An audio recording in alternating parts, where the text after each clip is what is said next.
What's up, YouTube? It's Casey with bestinvestingapps.com. Today you are watching Stache Investing Review. We're going to be talking about what it is, who it's good for, how to use it, and how it compares to some of the other investing apps that we love and trust. Plus, if you stick with us, we're going to be giving away free copies of our brand new ebook, Invest 3 Easy Steps to Get Started Investing. That's a great ebook for beginner investors to help you get started right now.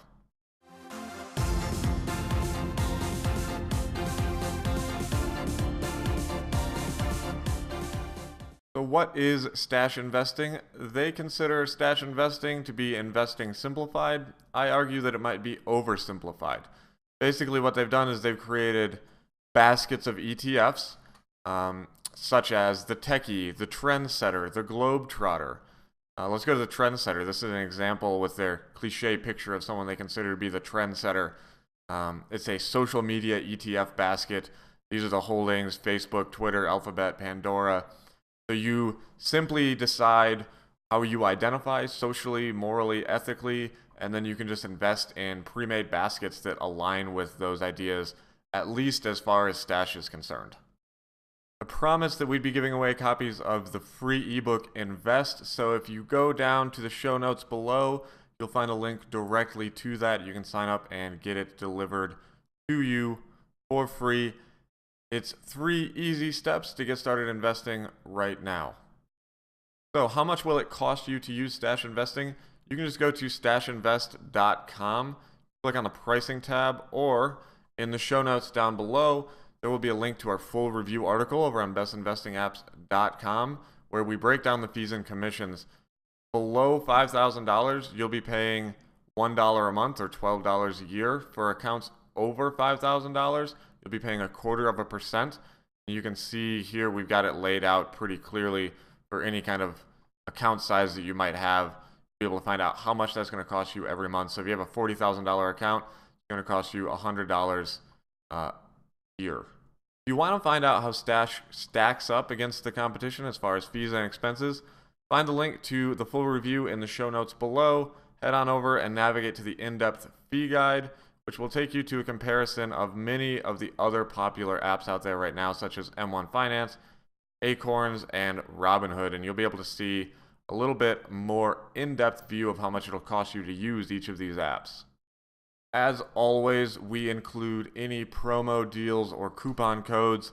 You sign up and get started with Stache using our link down below. You'll get $5 to get started. That'll kick us back $5 and help us keep these great videos and reviews coming for you. As always, we look for apps that feature fractional share trading.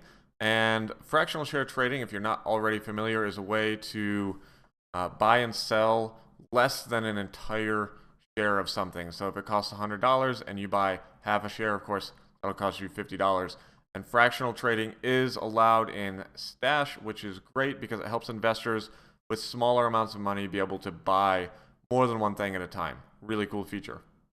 One thing that a lot of people don't seem to understand about Stache is that they're basically a middleman scraping off a little bit of your money in order to make things easier for you. And what I mean by that is that their investments and their baskets are pretty much just taking somebody else's investment that's already done. So I'll hold this up for you to be able to see a little bit better, but inside of the Stache app here, I've got the Do the Right Thing investment. Now, it tells me a little bit about it. It tells me what they think the risk is. It tells me the underlying investment. And then it says down here, investment name and ticker, KLD. So if I were to go look up KLD right here, I'm going to find out that it's actually a BlackRock, I think. Nope, it's an iShares. So this is an iShares investment fund that I could just go buy myself. I don't need to use Stache to do this. And pretty much what they're doing is they're taking funds like KLD, the iShares MSCI USA ESG Select, and they're putting a more easy to understand name on it, and then they're just reselling it to you. They're pretty much like Walmarting ETFs. Now here's the catch. Finding your own investments is not very difficult. In fact, that's exactly what we wrote our free ebook, Invest, 3 Easy Steps to Start Investing. Those steps get you started opening an account, finding investments, buying the investments. It doesn't take much. It's pretty simple. You can do it yourself, and you can work around the restrictions that seem to be inherent in Stache. So I would argue that Stache doesn't provide us a lot of value that we can't easily and simply get on our own. Now remember to check the links down below, and you can get that ebook and get started doing it yourself and just work right around that. Thanks for watching, everybody. This has been a review of the Stache app. I have not been blown away by it. In fact, most of the app seems to be premised around repackaging and reselling ETFs to end users like you and I. I feel that they're charging a fee for things that we can all do ourselves and save ourselves the money, because those fees add up over time and they will eat into your profits. If this has been helpful to you, if you've learned something, if we've helped you save money or make money, leave us a like, give us a share down below. We appreciate it, and we'll see you next time. If you're anything like me, you will not be satisfied with having a middleman such as Stache charge you money for things you can do yourself. That's why I wrote Invest, and you will find that ebook down in the link below.